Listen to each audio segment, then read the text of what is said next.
ନମସ୍କାର। ଗୋଟେ କଥା ଜାଣିଛନ୍ତି, ଲୋକମାନେ ମନ୍ଦିରରେ ଘଣ୍ଟା ଘଣ୍ଟା ଲାଇନ ଧରିକି ଠିଆ ହୁଅନ୍ତି ଭଗବାନଙ୍କର ଟିକେ ଦର୍ଶନ ପାଇଁ। କିନ୍ତୁ ଥରେ ଭାବନ୍ତୁ ତ, ସେ ଦର୍ଶନ ପାଇଗଲେ ଲୋକମାନେ କଣ ପୁଣ୍ୟ ପ୍ରାପ୍ତି ହେଇଯିବେ? ଲୋକମାନଙ୍କର କର୍ମ ଫଳରେ ଯଦି କିଛି ଖରାପ ଲେଖା ହେଇଛି ତାହା କଟିଯିବ?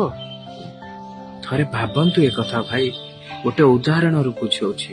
ମହାଭାରତ ଯୁଦ୍ଧରେ ଦୁର୍ଯ୍ୟୋଧନ ଓ ଦୁଃଶାସନ ସବୁବେଳେ ଭଗବାନଙ୍କ ଦର୍ଶନ କରୁଥିଲେ, କିନ୍ତୁ ତାଙ୍କ ମନରେ ଭଗବାନଙ୍କୁ ଦର୍ଶନ କରିଲା ସମୟରେ ମଧ୍ୟ ହିଂସା, ଦ୍ୱେଷ, ପାଣ୍ଡବ ମାନଙ୍କ ପ୍ରତି ଘୃଣା ଭାବନା ଥିଲା।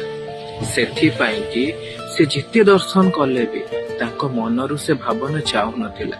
କିନ୍ତୁ ପାଣ୍ଡବ ମାନେ ଯେତେବେଳେ ବି ଦର୍ଶନ କରୁଥିଲେ ନା, ସେ ସବୁ କିଛି ଭାବି ଦେଇକି ନିଜକୁ ସମର୍ପଣ କରିଦେଉଥିଲେ ଭଗବାନଙ୍କ ପାଖରେ। ସେ ଜାଣିଥିଲେ ତାଙ୍କର ଯାହା ବି କିଛି ଠିକ ହଉଛି, ଭୁଲ ହଉଛି, ସବୁ ନା ସେ ଭଗବାନଙ୍କୁ ସମର୍ପି ଦେଇଥିଲେ। ସେ ତାଙ୍କ ମନରେ କାହା ପ୍ରତି ହିଂସା ଭାବନା ରଖୁନଥିଲେ, କାହା ପାଇଁ ଖରାପ ଚିନ୍ତା ବି କରୁନଥିଲେ।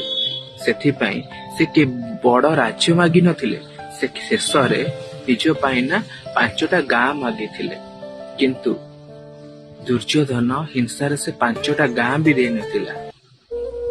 ଶେଷରେ କଣ ହେଲା, ସିଏ ନା ପୁରା ରାଜ୍ୟ ହରାଇ ବସିଲେ। ନିଜ ଭାଇମାନଙ୍କ ମୃତ୍ୟୁର କାରଣ ସେ ନିଜେ ସାଜିଗଲା। ସତରେ ମଣିଷ ନା ଭଗବାନଙ୍କୁ ଦର୍ଶନ କଲେ ପୁଣ୍ୟ ପ୍ରାପ୍ତି ହୁଏନି। ଯଦି ମଣିଷ ନିଜ କର୍ମରେ ନା ଭଗବାନଙ୍କୁ ସମର୍ପି ଦବ, ନିଜ କର୍ମକୁ ଭଗବାନଙ୍କ ପାଖରେ ଠିକ ନା ଭୁଲ ବାଛିକି ସେ କରିବ ନା, ତାହେଲେ ସେ ଭଗବାନଙ୍କୁ ନିଶ୍ଚୟ ପ୍ରାପ୍ତି ହେବ। ହୁଏତ ଭଗବାନ ବଡ ବଡ ମହଲକୁ ନ ଯାଇ ପାରନ୍ତି, କିନ୍ତୁ ଆପଣଙ୍କ ସେ ଗରିବ କୁଡ଼ିଆକୁ ନିଶ୍ଚୟ ଆସିବେ। କାରଣ ଭଗବାନ କାହାର ଟଙ୍କା ପଇସା ଦେଖନ୍ତିନି, ସବୁବେଳେ ସମର୍ପଣ ଭାବ ଦେଖନ୍ତି ଆଉ ସମାନ କର୍ମ ଦେଖନ୍ତି।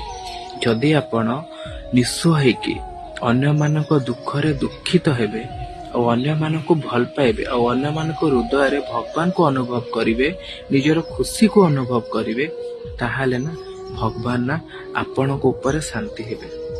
ଆପଣ ଥରେ ଭାବିକି ଦେଖନ୍ତୁ, ଥରେ ସେଇ ଜିନିଷ କରିକି ଦେଖନ୍ତୁ।